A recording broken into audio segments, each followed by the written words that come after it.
Good morning and namaste everyone. Welcome to today's session on AI-powered CRQ from what if to what now. My name is Jagdish Upadhyay. I'm the head of marketing at Balbix. Let me quickly introduce our speakers today. We have Gaurav Banga, founder and CEO of Balbix, and Sid Wahi, VP of product at Balbix. A quick housekeeping before we get started. This session is being recorded, so you will receive a recording link after the webinar. And if you have any questions during the presentation, please drop it into the Q&A box and we'll take the questions towards the end. And before we dive in, a quick reality check. Cyber is used to come up once in a quarter in the boardroom, and now it's a daily conversation. Threats are moving fast, but the most CRQ models are still crawling, and that is the gap where things start to break. And that's exactly what we're here to talk about. Sid, over to you. Thank you, Jagdish. So let's start with a really brutal but very relevant moment in the life of a CISO, right? What happens when you present a number to the board or your CFO asks, explain it. So let's take a look at this short video.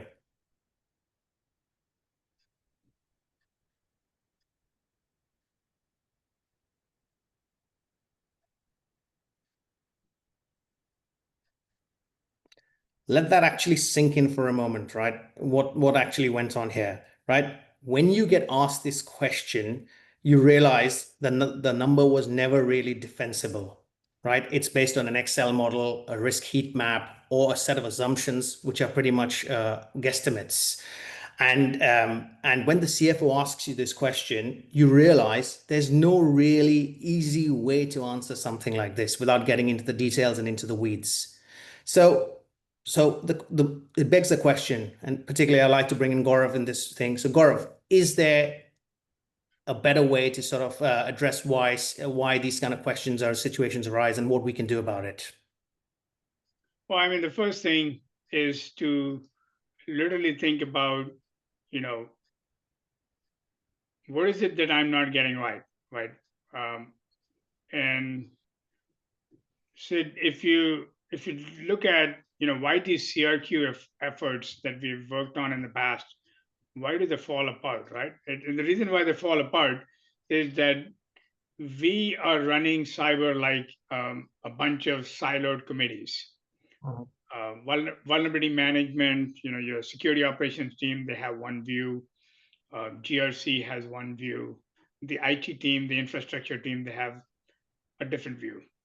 And they all talk in their specific languages. Like GRC talks about risk in money terms and compliance in general. Vulnerability management talks about CVEs, and then IT obviously talks about patches. So there's no common language. There's no shared telemetry. There's no clean model. And so when you ask a strategic question, right, like, hey, what is an acceptable level of risk? Right, you get a lot of opinions and not much in terms of clarity. Right. So that's my 2 cents. And you also have to ask this question, right? When companies invest in frameworks like FAIR, they still struggle. And why is that? Yeah, that's a really, really good question, Gaurav. I think my take on it is that FAIR gave us vocabulary. It did not give us velocity. So if you look at the FAIR model, right, or you look at people who engage in FAIR, they spend like 50 to 60 lakh rupees on projects, long workshops over 2 months. And then on the output of that is a slow static model, which doesn't reflect the realities of cyber risk. I mean, it all looks very nice and fancy and very and structured. But when ransomware hits, that's when FAIR will not support you. FAIR breaks down. So I guess from the question from me to you is there a better way for us to do this? Yeah, and absolutely there is. But before we get to that, let's just watch a short clip. Okay.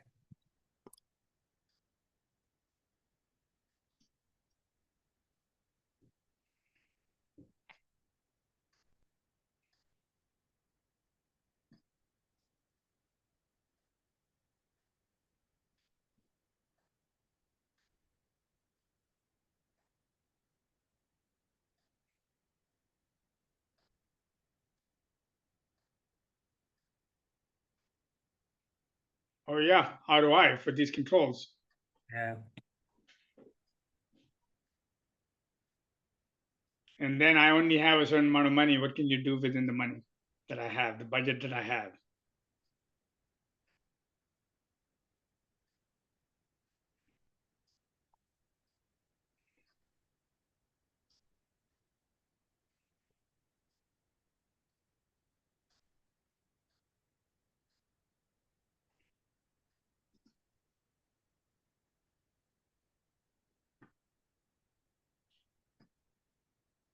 Yeah. So how does Bix actually bring this to life, right? And Well, I mean, the first thing you have to think about is this, right? What we just showed you is involves a mental shift. And the mental shift really comes from, just going beyond compliance, beyond theoretical frameworks with a lot of assumptions and lots of spreadsheeting, uh, guesswork, Mhm.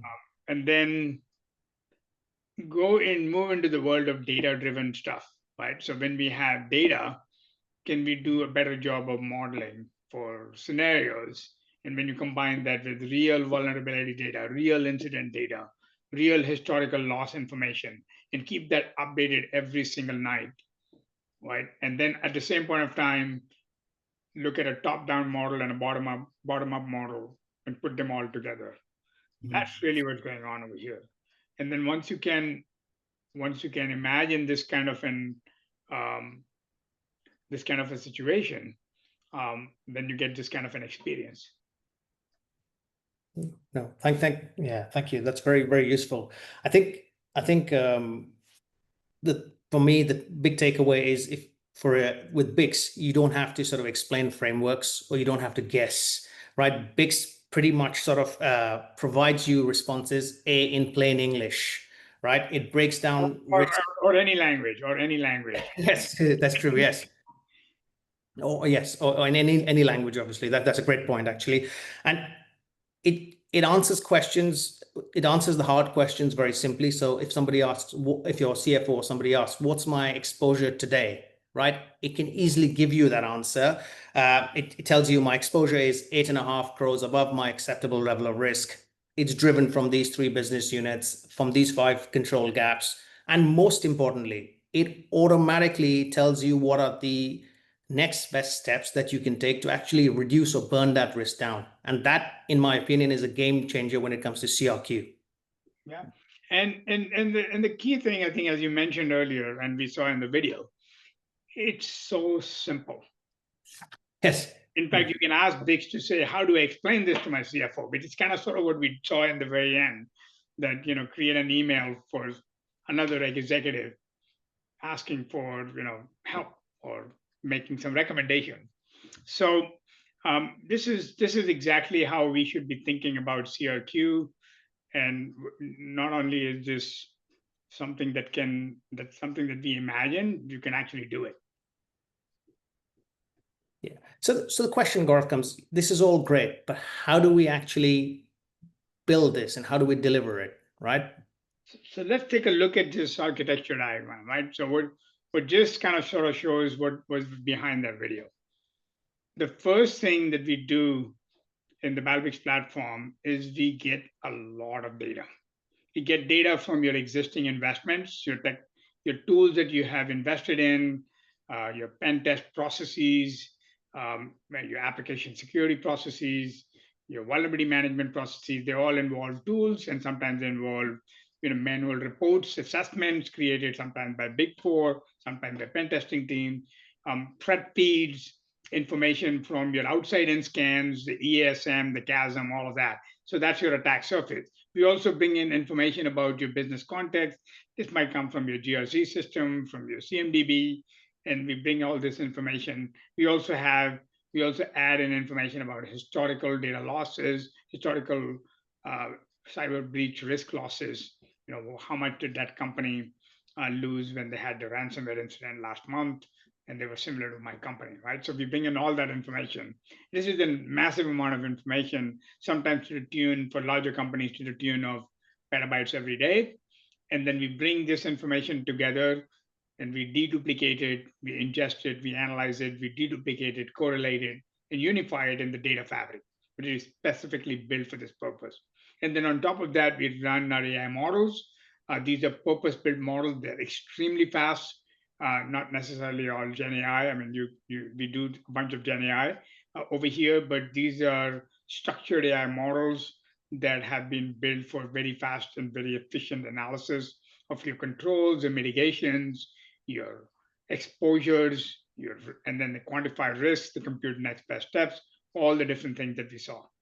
This allows the Balbix platform to provide all of these different use cases, including cyber risk quantification, which is right there in the center, right?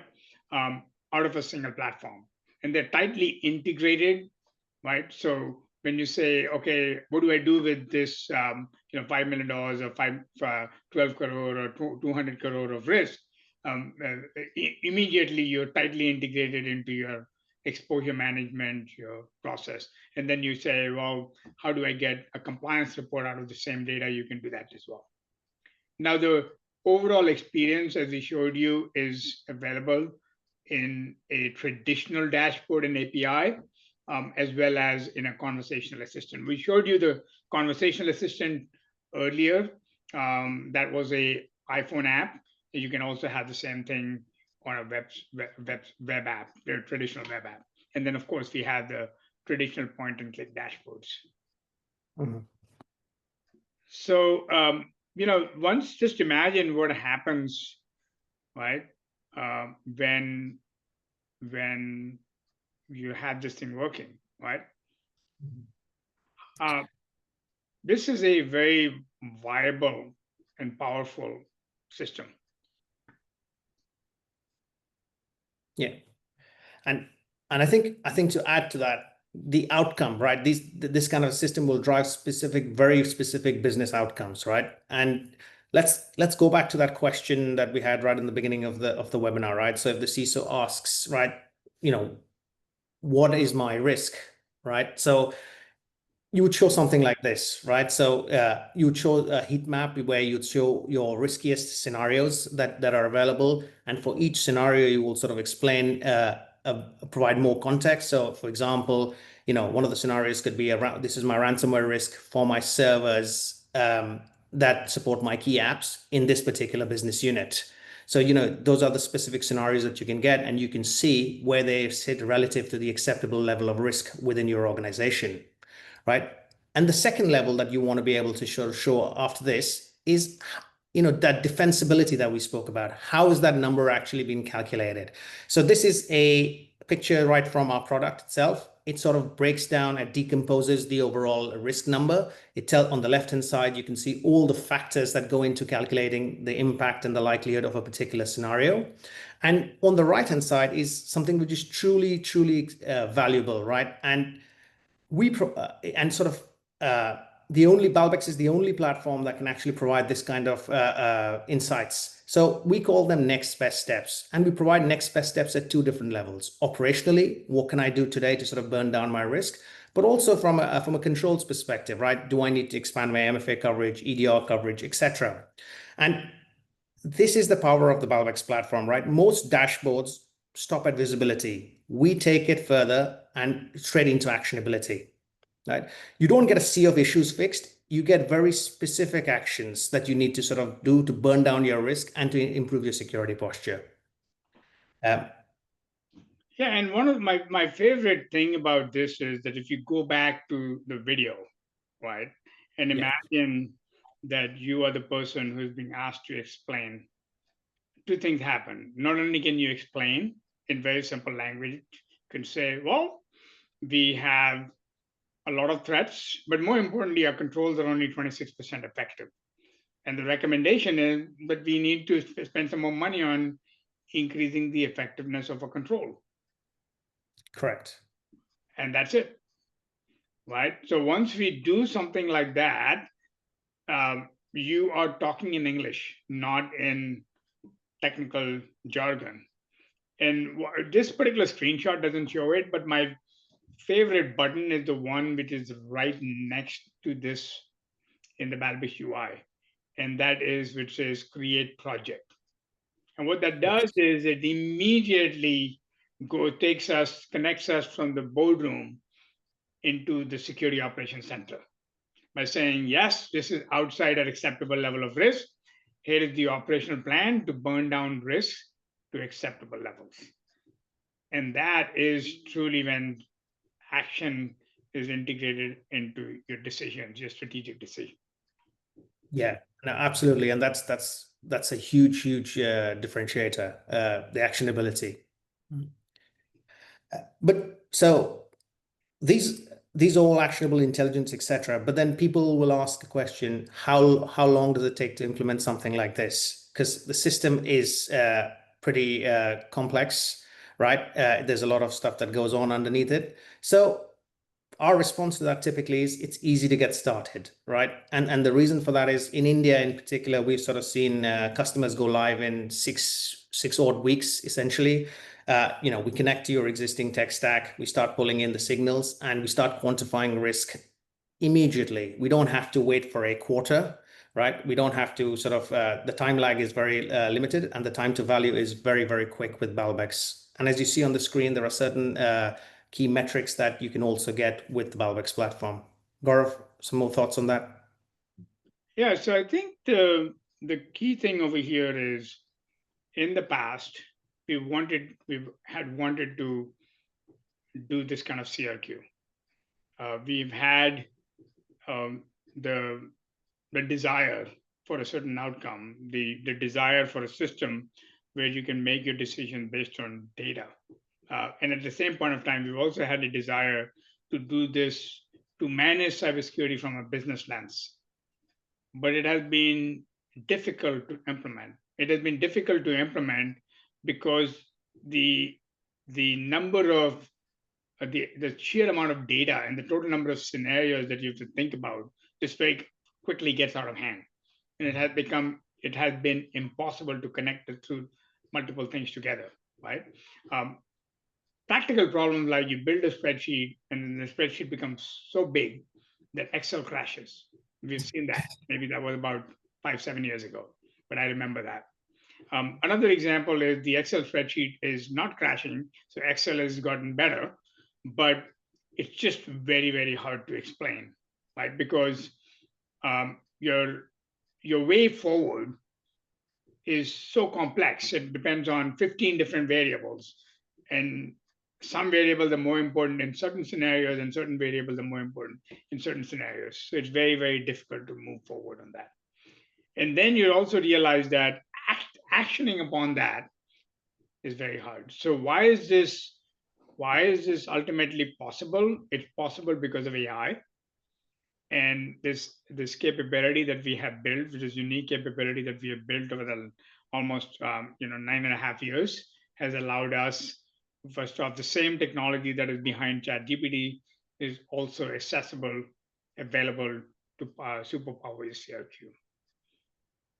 And what are the alternative options? The alternative options is to keep trying doing. CRQ is clearly a brilliant idea. We still have to do it. Money is the only language that is common between all sorts of people in the boardroom as well as people in the operation. Intuitively, we all understand money, right?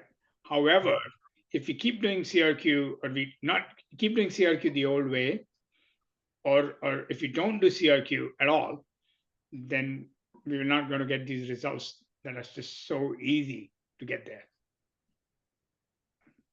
Absolutely. No, absolutely. I think with that, we have sort of come to the end of this presentation per se. We're happy to take any questions, any comments that you may have. There are 2 questions that have come. So Gaurav, you can take them, please. Yeah. So the first question, let me first read it out. In the India market, where regulatory frameworks like CERT-in guidelines are evolving, how should organizations adapt their CRQ models? And that's a great question, right? So, all around the world, we are seeing this question around regulatory activism, where we are not really even talking about just one static framework. We are really talking about an evolving set of frameworks. And it's not uncommon for organizations to have to update their CRQ framework, their entire thinking every few months, because some regulator or some internal standard is being upgraded or updated. Like last year, we saw the advent of AI, and everybody now has AI standards, right? Your customer wants an AI standard, your regulator wants an AI standard, and every country is kind of waking up to the idea that they need to regulate AI, and every customer is trying to wake up to the idea that they need to regulate their employees as well as their vendors, right? So this is happening right now. So the way we look at this inside the Balbix environment is we have this common control set called the Balbix control framework. The best way to think about Balbix control framework is that it is a superset of about 243 global standards. So just think about it, right?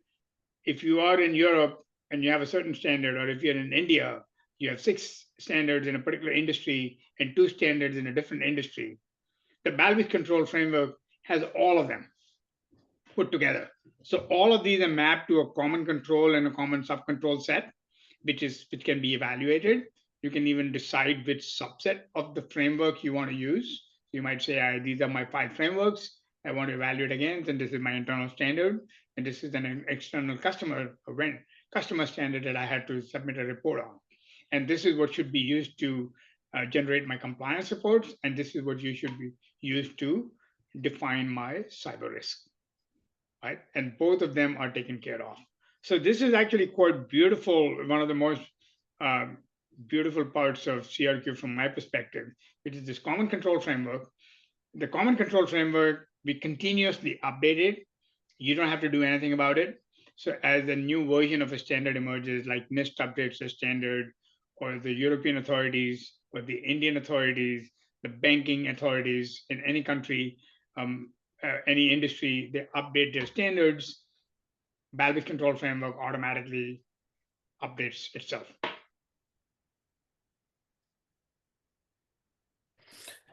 The second question is that enterprises in India have very diverse landscapes. They have a lot of legacy, plus then now the new stuff, the cloud stuff, right?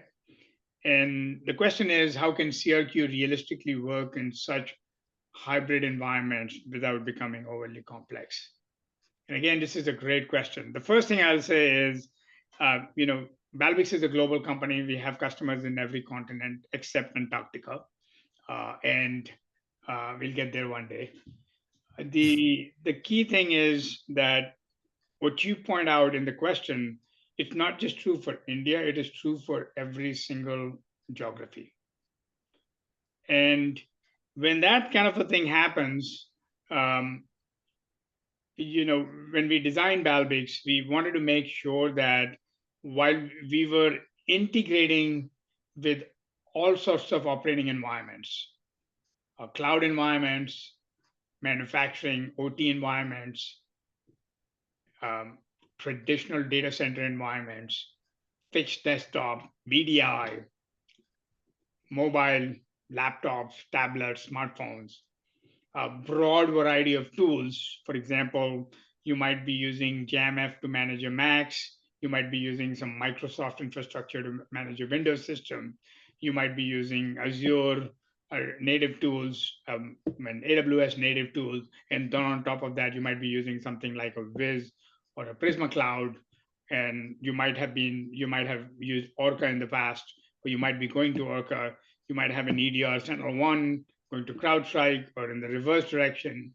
And you're going to be continuously optimizing these things, right? As the products evolve, as your budget strategy evolves, as your integration strategy evolves. So change is continuous, heterogeneity is continuous. The Balbix platform was built to deal with all of this from day one. We just assume that there is no heterogeneous environment. We have connectors that connect into all sorts of tools, and they bring in all sorts of parts of your attack surface and your business context.